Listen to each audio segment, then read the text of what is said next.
humans are unisexual and viviparous. The major reproductive organs include the external genitalia, like the penis in males and the vulva in females, along with a number of internal organs including the gamete, producing gonads like the testicles in males and the ovaries in females. Let us learn about the organs of the male reproductive system. The male reproductive system is located in the pelvic region. It includes the testes, accessory ducts, accessory glands, and external genitalia. The testes are covered by a sac-like protuberance of skin and muscles called the scrotum. The scrotum lies between the penis and the anus. The testes need to be at a temperature of 2 to 2.5 degrees less than the body temperature to produce sperms. Hence, the scrotum is outside the body and has a temperature lower than the body. The testes are oval in shape, with a length of about 4 to 5 centimeters and a width of about 2 to 3 centimeters. The testes are surrounded by a tough connective tissue capsule called the tunica albuginea. Each testes has 250 compartments called testicular lobules.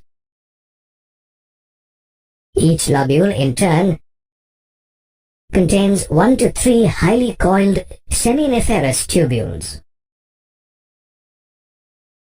The lining of each seminiferous tubule is called the germinal epithelium and contains the male germ cells known as the spermatogonia and Sertoli cells. The male germ cells undergo meiotic division to form mature sperm cells. This process is called spermatogenesis. The Sertoli cells provide nutrition to the germ cells. The regions outside the seminiferous tubules contain blood capillaries and nerve fibers, and small groups of large glandular cells are called interstitial cells or Leydig cells. Leydig cells synthesize and secrete testicular hormones called androgens. Reti testis, vasa efferentia, epididymis, and vas deferens are the male accessory ducts. The reti testis is a network of ductules formed by the seminiferous tubules. Vasa efferentia are ciliated ductules that arise from the reti testis. They collect sperms and transfer them to the epididymis. The epididymis is a long, narrow, highly coiled tubule present along the posterior surface of the testis. It is divided into 3 parts: anterior, caput epididymis; middle, corpus epididymis; and posterior, cauda epididymis. The epididymis stores the sperms temporarily and nourishes them. The epididymis leads to vas deferens that ascends into the abdomen and curves around the ureter and loops over the urinary bladder. It extends backwards and receives the duct from the seminal vesicle, and finally opens into the urethra as an ejaculatory duct. The neck of the urinary bladder, ejaculatory duct, and prostate gland open into the urethra or urinogenital canal. The urethra extends through the penis to its external opening called the urethral meatus or urinogenital aperture. The urethra is the common passage for urine and semen.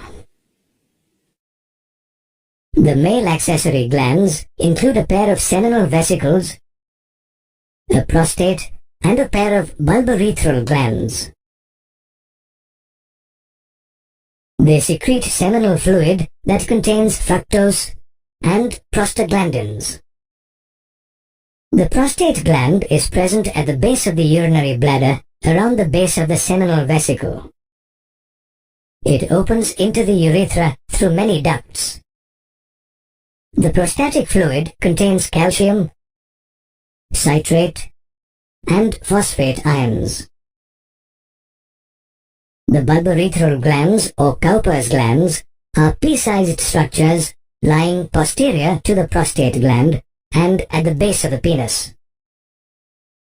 Their secretions help in the lubrication of the penis.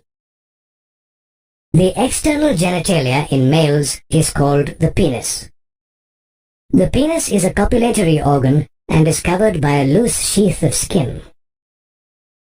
The skin that hangs over the tip of the penis is known as the prepuce or foreskin. It is made up of special tissues like corpora cavernosa and corpus spongiosum. The tip of the penis, covered by the prepuce, is called the glans penis. The penis, urethra, vas deferens, and Cowper's gland together help in copulation and in the deposition of sperm within the female.